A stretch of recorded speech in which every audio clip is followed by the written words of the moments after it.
Christ is Lord. He is Lord. He is Lord. He is Lord. He is Lord. Amen. He has risen from the dead. He is Lord.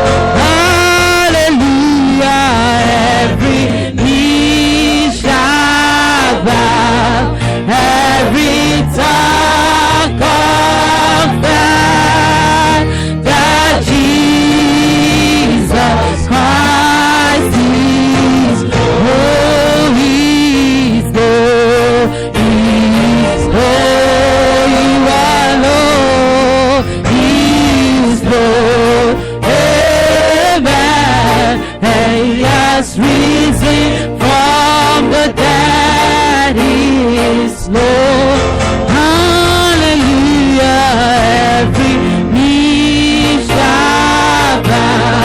Every tongue confess that Jesus Christ is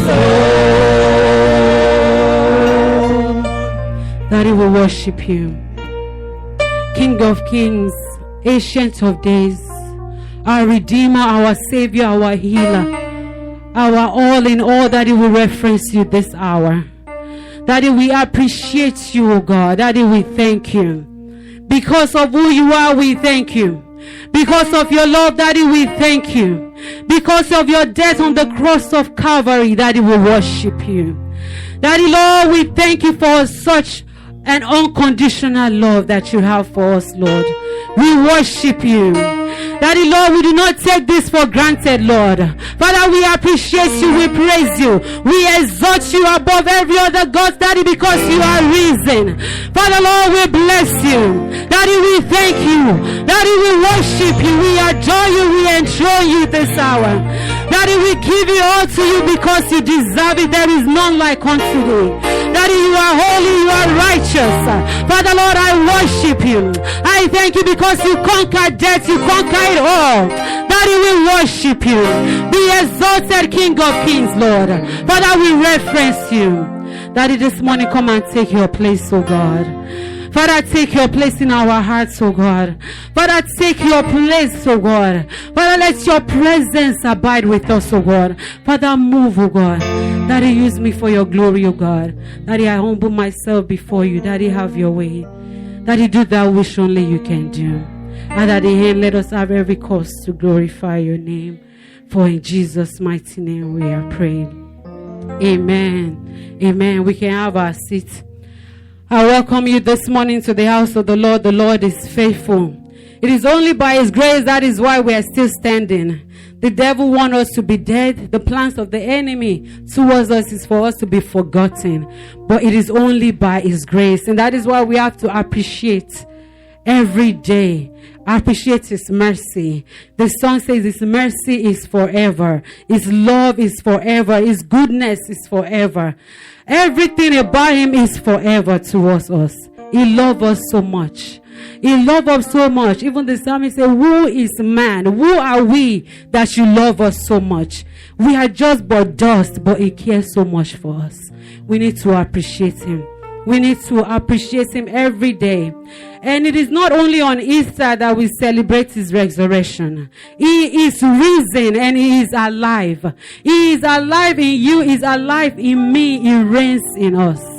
He reigns in us. Let us celebrate Him let it be a continuous celebration in our heart that the God we serve is risen.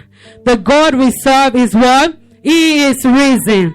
He is risen. Even the head cannot, the grave cannot hold Him captive. He is too much for the grave. He is risen. He is risen. He is risen. This morning my topic is no more limits. No more limits. Can you shout it out? No more limits. No more limits.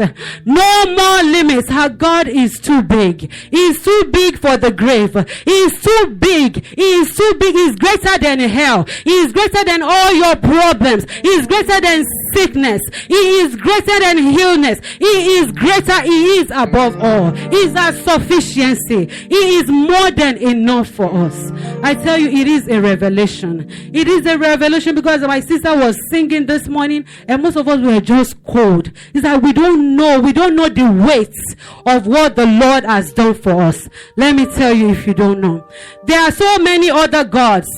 There is Muhammad, there is the Buddha, there are other gods that they have died and there is no history that they rise again. Somebody can correct me. No, there is no history. There is no record that all these gods, after they died, they did not rise again.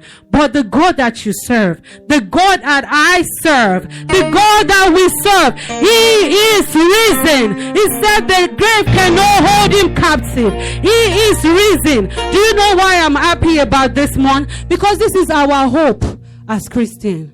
If He did not rise again, then we are hopeless. Then what is our hope? Then what is the reason? Because we have hope that we will reign with Him. That is the ultimate. That is the ultimate. He came to give us salvation, to bring us back to Him, so that we have hope, so that we can reign with Him. He did not come just only to give us blessing. He did not come only to heal us. He did not come only to give us our daily bread. He did not come just to answer our prayers, but His ultimate goal, that whether you are alive or dead, that you will rise with Him. That is the ultimate. That is the ultimate. That is the ultimate. And if you are here this morning and you don't know this God, it is vain. Because vanity upon vanity, all is vanity. Then what will be your gain? What will be your gain? We celebrate Easter, we celebrate Christmas, we celebrate this and that, and some of us, we are just too familiar with the Word of God. We are just so familiar that we're just religious. Oh, it is Easter, it is Christmas, it is this, it is that. We know the Bible from back and front, but we have not yet accepted Him into our life. Then it is vain. Because He said, vanity upon vanity, all is vanity. All our jewelries, all our makeup, everything is vanity. On that last day, when you take that last breath, it is only you and your God. It is only you and your God. And when we pray to live long. And that is our prayer. And He said He will satisfy our life with long life. But it comes to a place where the line is drawn. What will you account for your Maker? I tell you, He is our all in all. The reason why I say it is no limit, because He went through the cross. He went through the cross. We all know the stories. He went through the cross. He went through it for us. He went through the cross to reconcile us to Christ, to God. Let us open our Bible to Isaiah chapter 53, verse 4 to 5. Isaiah 53, 4 to 5. He is risen. The song says that God is not dead. He is surely alive. He is living inside of me and living inside of you. And I read Isaiah 53, verse 4 to 5. Surely He has borne our griefs and carried our sorrows. Yes, we did esteem His stricken, smitten of God and afflicted. But He was wounded for our transgressions. Transgression is the same as sin. He was bruised for our iniquity. The chastisement of our peace. What is chastisement? Chastisement is the punishment. That's somebody that deserves punishment. I look it up. It says it's suffering imposed in response to a crime or offense. So for the reward of our sin, we are supposed to be punished. For our sin, what we have committed, we are supposed to be punished. But He took it all upon Himself. In the search the scripture this morning, and I continue to say this, if you're missing the Sunday school, you're missing a whole lot. And we've been going through this series for like the past probably almost 2 months or less than that. We've been going through the crucifix. So this morning, I'm not telling you about the story of the crucifix, but I am telling you the essence of the crucifixion, the essence of His resurrection. And we have done a lot of stories, a lot of reading and studying. And this morning, our teacher said that if He is risen and we have not yet given our life to Him, that it is of no use.